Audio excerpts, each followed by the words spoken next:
Right, we are live. Hello, everyone. Welcome to Forever Rugby on Forever Sport for today's player rating show for the Box versus Ireland. And I'm going to get myself another beer before we even get going because there it is.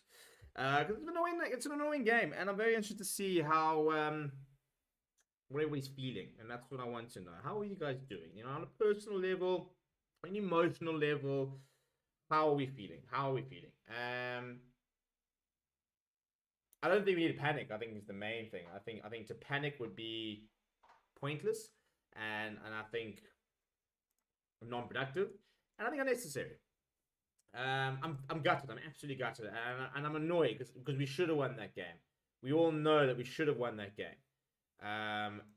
So I think a lot of Springbok fans are going to be leaving the stadium tonight and they're going to be going to bed tonight, knowing that was a game that got away, and it's a frustrating game to lose. In that the assumption is that we were outplayed. The assumption that a lot of people are saying, and that the narrative is that we weren't good enough. And I don't think that's necessarily the case. And now, the bragging rights are there. And I'm already seeing a couple of the Irish fans in the chat saying, "Oh, but we thought we were going to smash you." And I think that's pretty off the mark. I don't think too many South Africans were predicting a big scoreline here. I think we all said they were going to be pretty close. And even today, when I was chatting to a couple of people were taking a piss. Everyone has said it was going to be close. And I think it was a good game, to be honest. I think it was a very tight game, right up to the end. And it's a game that South Africa should have won. Should have, could have, never killed a man. But we'll look at it, and you sit there thinking, well, what do you change to win that game? You convert your chances. And that means more than just the penalties as well. It means that the knock on by Khaleesi, Jessica probably shouldn't have made the pass. The couple of handling errors. A couple of small things, small margins. The game's all about small margins.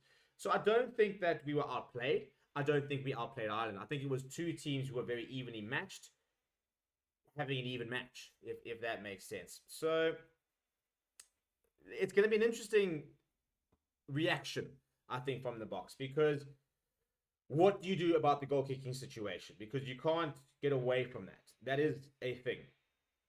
And how do you improve that? The simple solution is, well, you bring in Andre Pollard, you change your kicker, for example, and everyone's happy dog. That is not necessarily the case. I mean, Andre Pollard, for example, probably does get more of those. I don't think he would be 5 from 5 tonight, but he'd probably be about 3 or 4 from 5. And that would have been enough, really. You've gotten 2 more penalties, for example, you win that game. You get a conversion, a penalty, you draw that game. I do think that finishing and scoring a tries was a bit lacking tonight. I think there were times where we should have, could have, didn't score tries, and we'll learn from that. But I don't think we need to panic. And much like the Irish fans, I think, if I'm Ireland, for example, I would sit there and say, cool, we won that game, very, very happy. But there's also a lot of room for improvement. I wouldn't be massively happy as an Irish fan watching that performance, because there were aspects of the game that weren't good enough. And that may be exciting in that both teams can still improve. I don't think either team played to the best of their abilities tonight, if we're going to be brutally honest. So Ireland fans will celebrate and have their night, have your night, 100%, and beat the Box fair and square. But it was a bit messy at times. So I think both teams have still got levels to the game that they can bring. And I think both coaching staff will watch that game thinking, we can get better. Andy Farrell will take that game. He'll take the win, and he'll be very chuffed with it. And there are certain aspects of the game which he'll be very happy with, and he'll tell his players, brilliant, that's exactly what we need. I also genuinely believe that there are certain aspects where he'll sit there and he'll say, right, guys, if you want to win a World Cup, you cannot lose those 4 lineouts like they did, for example. There are small moments and aspects to the game which weren't good enough for Ireland, and I think that they will that they'll look at. So it's a big learning curve, I think, for both teams, and sometimes you need this performance. We've seen World Cups before, where you have these group games and it can go one way, and then you have a game later and the tournament goes another way. South Africa, back in 2007, for example, hammered England in the group stages and then just beat them in the final. So this is not a guaranteed result in terms of, right, Ireland's going to win the World Cup now, or South Africa's definitely not going to win the World Cup. That's definitely far from the case. I do think it was I think it was a good, enjoyable game. I do think that those who paid the money to go to Stade de France saw some cool moments and saw a decent game, but not the perfect game, you know. And I think that's exciting. I think that there's, you know, the fact that both teams can improve, and yet we still got a pretty good spectacle out of that is good. South Africa will play Tonga next weekend and should beat them if they bring any sort of decent level of intensity to the game. They should win. And the Ireland versus Scotland game in 2 weeks' time now becomes incredibly important, because Scotland will play tomorrow, and if they win, with a bonus point, for example, they can go up to 5 points. If they then beat Romania with a bonus point, which we expect them to do, they can go up to 10 points, for example. And so, for example, they could be going into that Ireland game, you know, 10 points to, we hope South Africa will be on 15 points. Ireland will be on 14 points. And Ireland don't play next weekend. So all of a sudden, that game means something. And I'm actually very excited in that regard, because I'm going to that game. So it is quite nice. There's a bit of jeopardy attached to that game, which is going to be really cool. But yeah, let's get into the player ratings. We talk about this a lot. I'm going to go through some of the comments. I see Andrew, an Irish fan, who's apparently been waiting months to come in here to try and stick it to us. Okay. It's a group game. Okay. Congratulations. I said you won. You know. Yeah, as I said, I mean, if Ireland fans want to come into the chat and celebrate and try and stick it to the South African fans, fair enough. Whatever. You guys won the game. You've got the bragging rights. Lacquer. It is the pool game. So in the grand scheme of things, if you guys go beat us in the semi-final or in the final, for example, then you really much have the bragging rights. But if you go and lose in the quarterfinals, there's no trophy for being South Africa in the pool stages. So a long way to go. A long way to go. I think that's what both sets of fans probably need to remember, is that, and I'm not taking away from Ireland's win tonight. I don't want to do that at all. I think they earned it. They deserved it. The Ireland fans, I'm sure, are already out on town. I was considering going out. I probably won't get out there. But I'm sure it's going to be absolutely pumping in Saint-Denis and Paris. And they must enjoy their victory. But it is a long way to go. So some of the other comments saying, Stefan says, good on Ireland, well played. Definitely a wake-up call for the Boks. Big decisions need to be made, especially in the kicking area. Top Notch said, we could have won that game easily if we had a good kicker and we had a lot of missed opportunities to score tries, same as last year's Autumn Nations. Mitch says, Terminus settled down. I think replying to somebody. Rian says, come next when these two teams meet in the final, Irish will meet a different Springboks team. Tepo said, worried if we play France in quarterfinal, physical pack and a kicker in Ramos, who is definitely the best kicker in the world right now. Desati said, my nerves during the last 10 minutes, some game though. Faldi Felix says, Boks made too many mistakes, line out Dion Ferree. Blue Tick says, don't get carried away though. Mitch saying, Ireland will buckle against the All Blacks in the quarterfinals. Robbie said, I love the South African tears from the fans after every loss, so predictable. Ireland have been beating them for years. It's always the refs' fault. Apparently, SA should always win. Again, weird chat for me. Weird chat. I don't think anyone in the comments over here have actually mentioned the referee. I'm actually scrolling up here. No one's actually talked about the referee. Literally, no one's talked about the referee. I'm still scrolling up. Correct. Nobody's talked about the referee. So yeah, it's a weird chat to come in here and to sit there saying that all the South African fans are here to complain about the referee when no one has. Everyone's worried about our goal kicking situation. Everyone's saying we made too many mistakes. So yeah, and also a lot of people saying fair play to Ireland. But yeah, whatever. You know, if you get a kick out of there sitting at home going, yeah, cool, the South African tears and stuff, great, all on you. Enjoy it. But yeah, we're going to go look at the player rating shortly. Kieran O'Connor says, Rassie made the decision to not put a kicker on the pitch because he wanted to beat Ireland up and use a 7-1 split. Master of your own downfall. The 7-1 split had nothing to do with the second kicker, by the way. If we'd gone with a 6-2, it would have been Billy LaRue and Kobus Reinhardt. If we had gone with a 5-3, which we haven't done in a while. When was the last time we went with a 5-3 split? We very rarely go with a 5-3 split with another fly half, for example. So that's not quite the case, is it?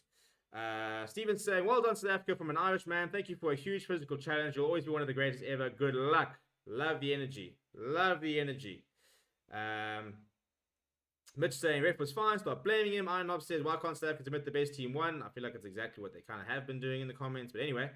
Let's go through the player rating, shall we? And before I do, I need to have some nominations for South African Man of the Match. It's a South African channel and Springbok ratings. Therefore, I need Springbok Man of the Match. As we get into the quarters and the semis, for example, we'll probably do these for both teams.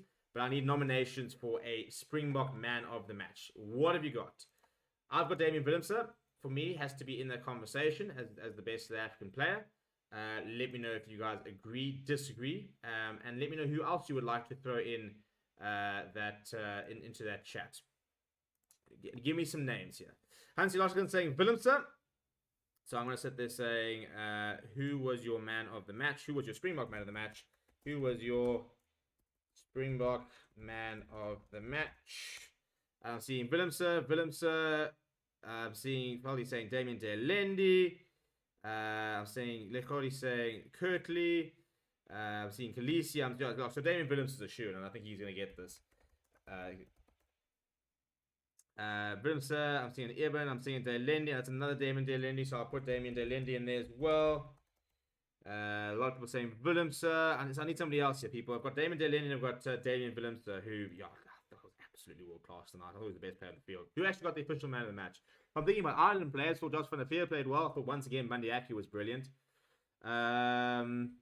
Keegan Keenan was decent. I thought that Ty Byrne got through a lot of work. Peter Marnie got through a lot of work. Kellen Doris was pretty good.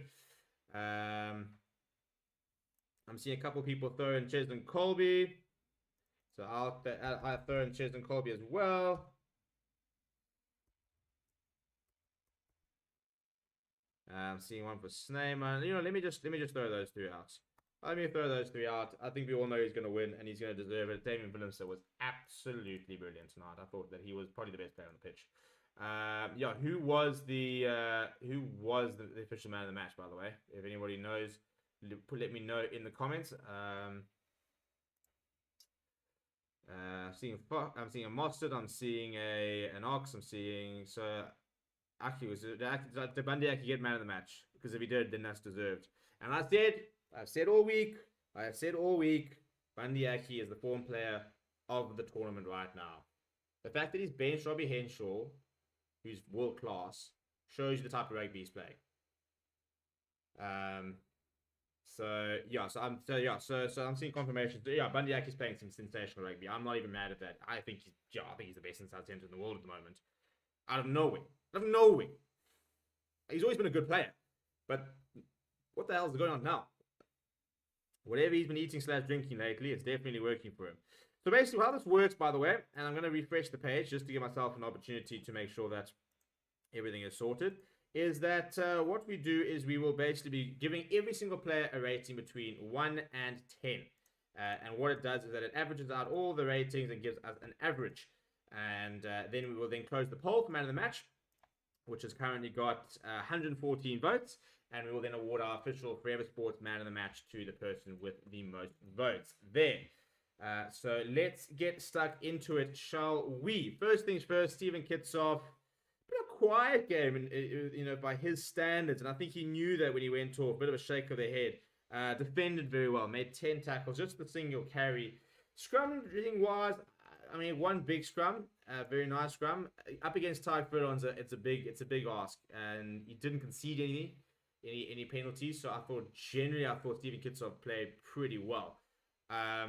Probably thinking about a 6 or a 7 for Steven Kitshoff.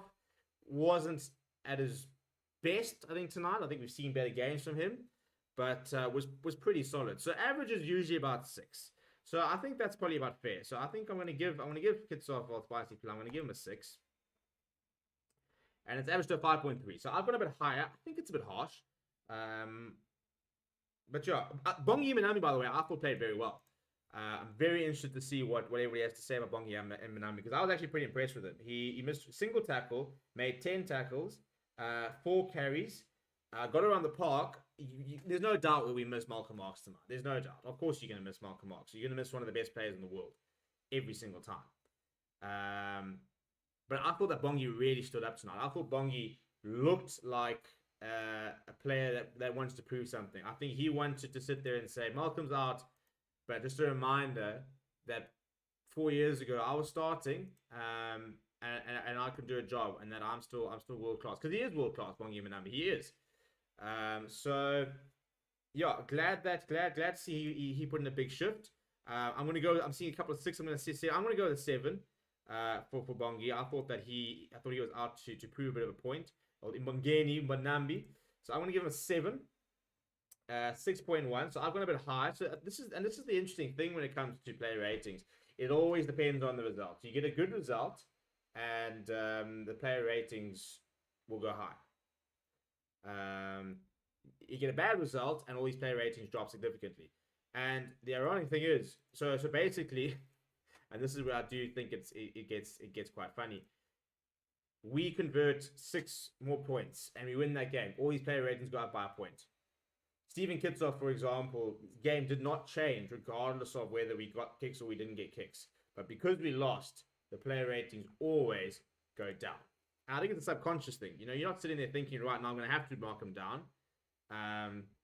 But I think you're just in a bit of a negative mind space when you lose a game. And therefore, you kind of naturally mark them down. So somebody who I thought wasn't great was Frans Maherba. I thought that Stephen Porter got the best of him, which should never happen. Credit to Andrew Porter, who stepped up and played really well tonight. I thought he was very good. Frans Maherba, this is going to sound quite hectic. Frans Maherba is a better player. He is a better scrummager. He's a better player. Tonight, Andrew Porter got the better of him, and it'll happen. But and that's where my frustration is with Frans Maherba, because 9 times out of 10 on any given day, Frans Maherba would outscrum Andrew Porter. And we saw that when Trevor came on, he had the dominance of Andrew Porter as well as Finley Beating when he came on. So it wasn't France's best game. He has been so consistent,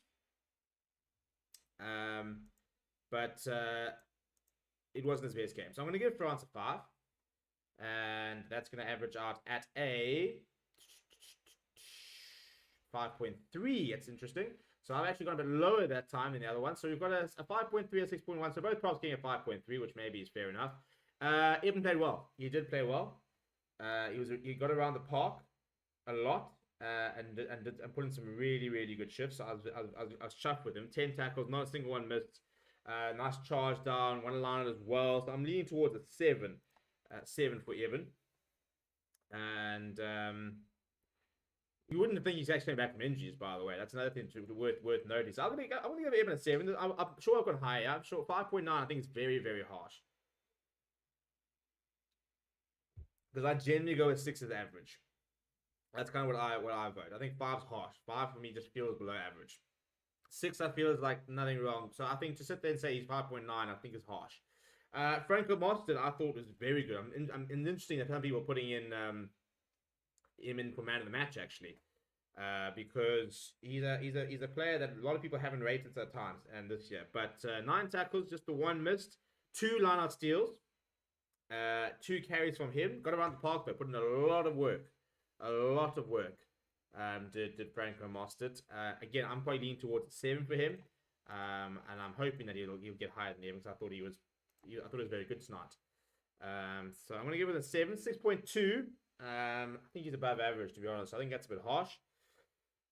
Right, Siya Kolisi. What do we reckon about Siya Kolisi? So, SJ is saying 7 for Franco. Justin saying 7. Simon saying 6. Foley Felix saying 8. Alex van den Berg saying Sos was solid. Louis Creel saying 7. So everybody's going with 7 for Franco. So I think we're pretty much on the same page there for Mr. Sos. Very, very happy with his line-out work. I thought was excellent tonight. Siya, what did Siya get up to? It wasn't a storming game, but deep as me, did he make a lot of tackles. 12 tackles made in his 51 minutes played, which is impressive, by the way. Just the 1 missed, a couple of turnovers lost, 3 carries, carrying in the center a lot. Very solid, I thought, from Siya. So I'm going to give him a 7.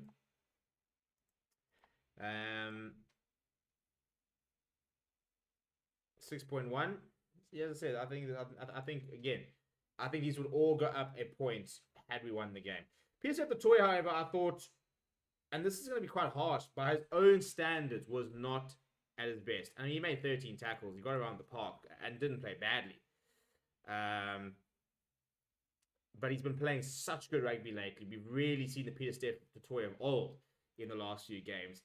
We didn't quite see that today. I think a lot of people were waiting to see him really having a go at Johnny Sexton, breaking the line, hitting him back, really putting him under pressure, for example, getting in your face, getting around the park a while. We didn't quite see that from Pieter-Steph du Toit, and it was.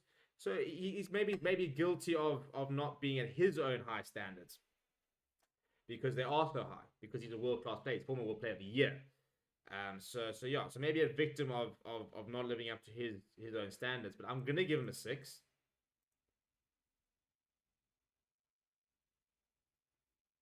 And he's gonna get a 6, so I think that's pretty fair.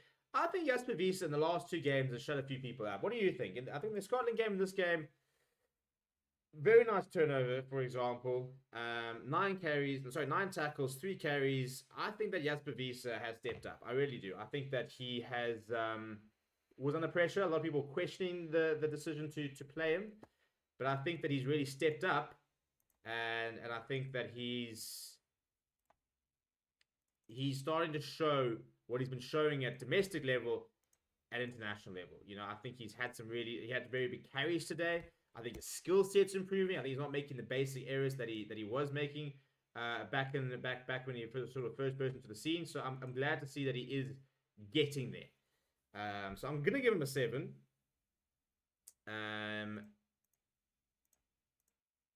Because I thought he was solid. 6.3. That is actually one of the higher ones. That actually could be the highest one. It is the highest one, so that's interesting. In fact, that Jasper Wiese gets 6.3. Right, Faf missed 2 penalties on the halfway line. The one was almost world class. I mean, that 55-meter kick by him would have been absolutely brilliant. So we do have to, I wouldn't say attribute blame. Did miss 2 kicks. Apart from that, look, a stack of success rate is always going to be bad because he gets up quickly and makes the hit. But I thought that he was pretty good again tonight. I don't think it was too much we could really blame him for. I thought that he was a bit quicker around the rucks, getting the ball out. And defensively, almost made that an interception, which would have been quite cool. But I thought it was pretty solid. So I'm gonna give him a 6. I thought, or maybe a 7. In fact, I feel like I'm being very generous for a side that lost. But I'll give him a 7. 6.9. Okay, that's interesting. So everybody also agrees. I was going to go with a 6, but everyone seems to be agreeing with the 7. Right, now the elephant in the room, isn't it, Marley Liebach? What do we do, eh? That's gonna be interesting. It's gonna be an interesting decision with regards to Rassie and Jacques in terms of what do they do with Marley Liebach. There's no doubt that our backline is better with him in it. That's not up for debate, I don't think. The kicking for goal is a problem, and it's not an easy fix. As a lot of people are saying, it doesn't have to be the fly half who kicks for goal. It doesn't have to be the fly half who kicks for goal. But we don't have a goal kicker elsewhere in the squad. We've got Faf, who's a part-time place kicker. I think he should be full-time when Monty plays, for example, because I think that he's a better goal kicker at them, or at least at the moment he's kicking better. Monty, I thought today, once again, I thought on the attack he looked alright, made a couple of nice decisions, and wasn't terrible defensively either. I thought he did kick for touch pretty well, and his tactical kicking was pretty good. Didn't kick for pole well at all. So I'm probably sitting on about a 4 for Monty. In fact, no, I'm actually going to give him a 5. This is going to be low because everyone's going to blame him for the loss. And I always think that that's a very simplistic way. So 4.7 is not as low. I thought people were going to be a lot harsher, to be honest. It's very simplistic to just basically say that we lost the game because of Marley Liebach. But we did leave enough points out there which would have won us the game. Unfortunately, it is something he has to sort of... And he is working. And that's the thing, it's not just about hard work. Everybody's sitting there saying, well, why isn't he working on this? He is working on this. We know he's going to be working on this. Because he works hell of a hard. So we know that it'll get better, hopefully. And we know he can do it. This is the annoying thing. And this is what John Dobson was saying. He's not kicking well at the moment. But I think it's a mental thing as opposed to an ability thing. Because he has kicked pressure kicks in the past. I mean, he slotted kicks on the touchline in semi-finals to win games. He can do it, but he's not doing it at the moment. So what do you do? Because you go and swap in Andre Pollard, who maybe is from a mentality perspective more on the ball, but we won't get the same attacking output out of Andre Pollard. So it's an interesting decision that we've got to make. The next one is Cheslin Colby, who I thought was pretty good. We need to get him into the game more. I think that was the one thing about today's game. I thought that we didn't get him involved enough. He always looked dangerous. He gained 58 meters, but we didn't manage to get him into space enough tonight. And I think that was an annoying part. We've got two world-class wings, and we didn't get to really bring them into the game as much as we probably should have. So I'll probably go and give Cheslin a 7. I think he was pretty good. I'll give him a 7. 6.2. Damien, I thought was great. By the way, I thought that for all that everyone was asking why he's playing, there should have been Andre Estes, and I thought Damien Delendi really stood up tonight and reminded everybody what he can do. And what he could do is he finds meters. He gets over the advantage line. He is a world-class ball carrier, and you cannot deny that. Is he as dynamic as Andre Estes? Probably not. He doesn't have the same kicking game, for example. So it doesn't have sort of the dynamism seems like the wrong term. But he sat down a lot of Irish players today. His raw strength tonight was impressive. He ran over a couple of players. He had some brilliant carries. I thought he defended very well. And again, I think it was a bit of a reminder of, I'm still here. You know, yes, Andre Estes is playing great rugby. I'm still here. Just don't forget about me. He made 10 tackles, by the way, missing just 2. 18 meters gained, 4 defenders beaten. I thought he had a great game. I really did. I thought that he was one of the best players on the pitch, not just for South Africa, but in general. So I'm going to give him an 8. Because I thought it was really, really good. 6.5 is incredibly harsh. I disagree with that very much. I think it has to be at least above a 7. So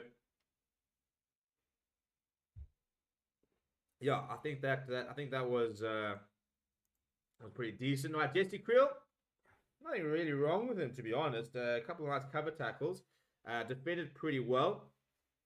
One big mistake, I think the offload to Khaleesi.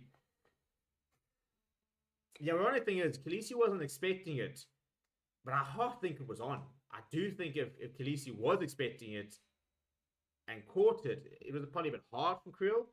But I think if Khaleesi catches that, he scores a try. So I think that Creel done pretty well to pop it up in the scenario. And I think Khaleesi expected it. And he was more going for the ruck to try and recycle it. And if he had caught it, I think he probably goes over. But I thought that Jesse Creel generally was actually pretty good tonight. I'm trying to think of mistakes that he made. And I don't think there were any. Gary Ringrose had a very quiet game, which is often a testament to his opposite number. So, he's not Lekanya. Didn't have a lot of opportunity with ball in hand. And there is also in terms of opportunity, I do laugh at the fact that everybody says he can't pass. I think he took into contact once today when he had options. So that, for example, that narrative is pretty off the mark. But I'll give Jesse a 6 for being solid. 6.4. That's interesting, actually. I'm very, very surprised at that. Curti was a little bit absent, wasn't he? He fumbled one. He had one nice break, but again, we didn't get him into the game enough. We need to find ways of getting these wings into it. But yeah, what are we saying in the comments here? So Damien Willemser, thank you for giving your best lately. You're 100%. Keegan says Ireland win the game, but they win by luck. The ref was fair, but he missed a lot of mistakes in the game. Kieran O'Connor says Aki carried 132 meters to Delendi's 43. Comparing Allender to Aki is like comparing Rolf Harris to Rembrandt. Yeah, it's a pretty basic way of comparing players, to be fair. You make one line break, for example, in space, and you can accumulate 80 meters or 70, 80 meters. Bundy Aki had a couple of line breaks. Damien Delendy ran over some people. Quite literally ran over some people. Very different games. The alternative is, this is a very strange concept, and this is something that people might not be comfortable with, and maybe we might need to reassess, and maybe this is being a little bit extreme. They both played well. Very, very well, in fact. And the weird thing is that more than one player can play well. More than one player of different teams can play well. And in this case, opposite players can play well. And that's actually quite interesting in itself, the fact that there are opposite players. Often it means when one played well, it means that they shut down the other one, for example. The other one wasn't as effective. But I thought that Damian Ndelindi was really good, but not at the expense of Bandiaki. I thought Bandiaki was really good, but not at the expense of Damian Ndelindi. I thought they both just had great games. And then, Kurt Lance, I'm going to give a 6. We need to get into the game a bit more. But this man, Damian Willemse, was trying to do it all by himself. And I'll tell you what, he almost did it at a stage. What a game. I said yesterday, I think I said, that Damian Willemse can be the best player in the world. Didn't say the best player in South Africa. Didn't say the best player in his position. He can be the best player in the world. And I still 100% believe that. And tonight reaffirmed that. Was he the best player on the pitch? No, Bandiaki was. But phenomenal game. Really, I mean, at the ease and the time in which he has, he's bringing a few more stuff to the game. That little kick in behind is really good from him. Defensively, he's quality. In the air tonight, he was brilliant. Hugo Keane is a quality player. Damian Willemse outplayed him tonight. And that's not saying that Keegan had a bad game either. I thought Keegan played pretty well. But Damian Willemse tonight was just I can't think of a single mistake. Maybe he was just slightly out of place for a kick that went out of touch. Didn't actually end up meaning anything at the end of the day. But I thought Damian Willemse looked so comfortable, and just so chuffed to see him really starting to realize his potential. I wouldn't say he's been stuffed around. He's always been incredibly important to the box because of that whole 6-2 split. The heir to Frans Steyn. I tell you what, Frans Steyn is one of the most talented players to ever put on a Springbok jersey. Damian Willemse could be more talented. And that's a very scary prospect. The 2027 World Cup will be Damian Willemse's World Cup. To be honest, I think this could be Damian Willemse's World Cup. He's 25 years old. But I think at the moment, in the last 2 years, he's elevated his game. And I think that he's going to become one of the top players in world rugby. And I genuinely think that before his career is finished, if he stays injury-free, there will be a time where Damian Willemse will be in the conversation for World Player of the Year. I 100% believe that. So I'm going to give him a 9. I thought that he was absolutely superb. I cannot fault a single thing he did. And I think that he was one of the best players on the field. 7.8 is where it averages out. I think that's all right. I'm going to close the voting now. In fact, I'm going to need 30 more votes. Surely we can get up to 500 votes. Come on, people, let's go and vote. I need 12 more votes to get up to 500 votes. Then I'm going to end the poll and award our official man of the match, which is going to go to Damian Willemse. But just from like an OCD thing, I just need 12 people to go and vote. So go and do that, shall we? Go and make my day, make my life a bit easier. Go and vote. Get 8 more people. Keep going. I'm going to have a sip of my Afrigem blonde beer. There's a lot of these, and we can't really take these with us tomorrow, can we? I think we're going to have to at this rate. Our luggage is just going to get more and more heavy, but I mean, we've got like 6 of these beers. I'm not sure we'll be able to get through 6 by the rest of the evening. We'll take some and go and go and pre-drink tomorrow.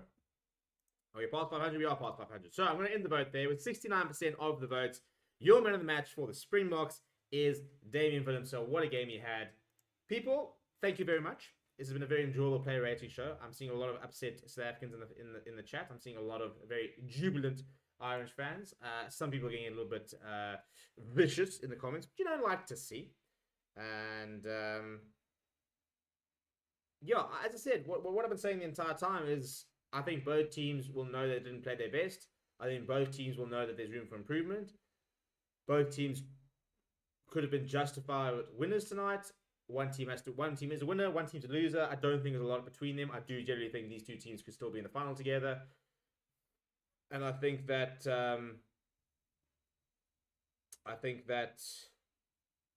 we'll learn from this. Calvin says, can't drink 6 beers in the evening. Mate, Ireland just drank 50 and smoked you.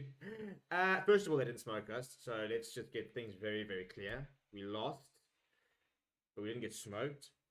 Second of all, I could very well slot 6 beers. It is 20 to 12. I am leaving first thing tomorrow for Leon.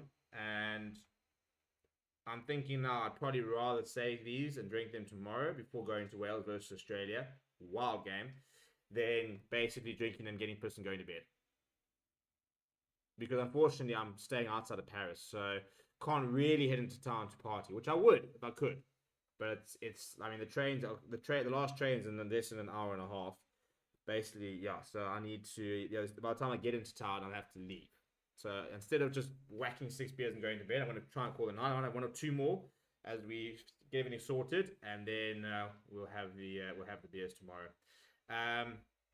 We will have the post-match press conference up tonight, so keep your eye out for that. We've also got a bunch of fan cams coming your way, which should be quite a lot of fun. A lot of happy Irish fans, and we'll see what the South African fans have to say as well. So some fan cams coming from outside the stadium, as well as out of Joss down in Kailami. Thank you very much for joining me, people. We will see you guys over the next few days, and yeah. I don't think you need to panic if you're a Box supporter. If you're an Ireland supporter, enjoy the victory. You played well. You're a great team. Great supporters, by the way. I mean, yeah, the people in the comments who are trolling, great. But generally, it's been an absolute privilege to chat to a lot of the Irish fans that have been here. Really looking forward to seeing them again in 2 weeks' time. And yeah, it's been an absolute pleasure doing the build-up towards this week. And hopefully, we'll have a lot more games like this. People, we'll see you guys next time. And